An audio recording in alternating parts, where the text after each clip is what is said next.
ലൈംഗിക ആരോപണ വിധേയനായ രാഹുൽ മാങ്കൂട്ടത്തിൽ MLA നിയമസഭാ സമ്മേളനത്തിൽ പങ്കെടുക്കുമെന്ന ചർച്ചയാണ് രാഷ്ട്രീയ കേന്ദ്രങ്ങൾ ഇപ്പോൾ സജീവമായി കേൾക്കുന്നത്. ഈ തിങ്കളാഴ്ചയാണ് നിയമസഭാ സമ്മേളനം തുടങ്ങുക. ഇക്കാര്യമാണ് 24 ഒബ്സർവർ ബി ദിലീപ് കുമാർ പരിശോധിക്കുന്നത്. Good morning Dileep Kumar. രാഹുൽ മാങ്കൂട്ടത്തിൽ വരണോ വരണ്ടേ? ചർച്ച തുടരട്ടെ. Good morning SK. അതിനു മുമ്പ് ആ വിഷയത്തിലേക്ക് കടക്കുന്നതിന് മുമ്പ് നേരത്തെ ഒരു പ്രേക്ഷകൻ ചോദിച്ചിരുന്നു, പോലീസ് കംപ്ലൈൻറ്റ് അതോറിറ്റിയുടെ മുന്നിൽ എത്ര പരാതികൾ ലഭിച്ചിട്ടുണ്ടെന്ന്. 2012 മുതൽ ഇപ്പോൾ വരെ ലഭിച്ചിട്ടുള്ളത് 5218 പരാതികളാണ്. ഇതിൽ 64 പരാതികൾ ഒഴികെ മറ്റെല്ലാ കാര്യങ്ങളിലും തീർപ്പാക്കിയിട്ടുണ്ടെന്നാണ് പോലീസ് കംപ്ലൈൻറ്റ് അതോറിറ്റി അവകാശപ്പെടുന്നത്. പക്ഷേ എത്ര ഉദ്യോഗസ്ഥർക്കെതിരെ നടപടിയെടുത്തിട്ടുണ്ട് എന്നത് സംബന്ധിച്ച കണക്ക് പോലീസ് കംപ്ലൈൻറ്റ് അതോറിറ്റിയുടെ പക്കലില്ല. അത് കഴിഞ്ഞ ദിവസം തന്നെ കമ്മീഷൻ്റെ ചുമതലയുള്ള അതോറിറ്റിയുടെ ചുമതലയുള്ള ജസ്റ്റിസ് VK മോഹനൻ പറഞ്ഞിരുന്നതാണ്. മാത്രമല്ല ഈ നടപടി എടുക്കുന്നതിന് അക്കാര്യത്തിലൊക്കെ അതോറിറ്റിയെ സംബന്ധിച്ച് വളരെ പരിമിതിയുണ്ട്. കാരണം പോലീസ് കംപ്ലൈൻറ്റ് അതോറിറ്റിക്ക് ഈ പരാതികൾ പരിശോധിക്കുന്നതിനും കുറ്റക്കാരെന്ന് കണ്ടെത്തിയാൽ അതിന്മേൽ നടപടി എടുക്കണമെന്ന് ആവശ്യപ്പെട്ടുമുള്ള ശുപാർശ സമർപ്പിക്കുന്നതിനുള്ള അധികാരം മാത്രമേ ഉള്ളൂ. ഉദ്യോഗസ്ഥ തലത്തിലാണ് അക്കാര്യത്തിൽ നടപടിയെ സംബന്ധിച്ച് തീരുമാനമെടുക്കേണ്ടത്. പരിമിതമായ അധികാരമെങ്കിലും നൽകണം എന്ന ആവശ്യം പോലീസ് കംപ്ലൈൻറ്റ് അതോറിറ്റി ആവശ്യപ്പെട്ടെങ്കിലും അത് അങ്ങനെയുള്ള അധികാരമൊന്നും ലഭിച്ചിട്ടില്ല.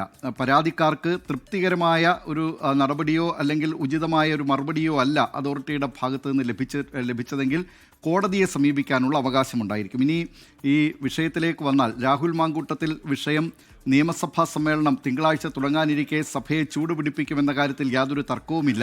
രാഹുൽ മാങ്കൂട്ടത്തിൽ ഈ നിയമസഭയിലേക്ക് എത്തണമോ എന്നത് സംബന്ധിച്ചാണ് ഇപ്പോൾ കോൺഗ്രസ് കേന്ദ്രങ്ങളിൽ വളരെ സജീവമായി ചർച്ച നടക്കുന്നത്. രാഹുൽ മാങ്കൂട്ടത്തിൽ സസ്പെൻഷനിലാണ്. അക്കാര്യം സ്പീക്കറെ അറിയിച്ചിട്ടില്ല. പ്രത്യേക ബ്ലോക്കായി ഇരിക്കണമോ, സസ്പെൻഷൻ ആയിക്കഴിഞ്ഞാൽ കോൺഗ്രസിൻ്റെയോ അല്ലെങ്കിൽ പ്രതിപക്ഷത്തിൻ്റെ ഭാഗത്തിരിക്കാൻ ധാർമ്മികമായി കഴിയില്ല. അങ്ങനെയെങ്കിൽ പ്രത്യേക ബ്ലോക്കായി ഇരിക്കണമോ എന്നത് സംബന്ധിച്ച കത്ത് രാഹുൽ മാങ്കൂട്ടത്തിൽ നൽകിയിട്ടുമില്ല. രാഹുൽ മാങ്കൂട്ടത്തിൽ വരട്ടെ, നിയമസഭാ സമ്മേളനത്തിൽ പങ്കെടുക്കട്ടെ. പരാതിക്കാരും രേഖാമൂലമുള്ള ഒരു പരാതിയായി പോലീസിനെ സമീപിച്ചിട്ടില്ല, മൊഴി നൽകിയിട്ടില്ല. പ്രത്യേക സംഘമൊക്കെ രൂപീകരിച്ചെങ്കിലും അവർക്ക് മുന്നിൽ മൊഴി നൽകാൻ ആരും തയ്യാറായിട്ടില്ല.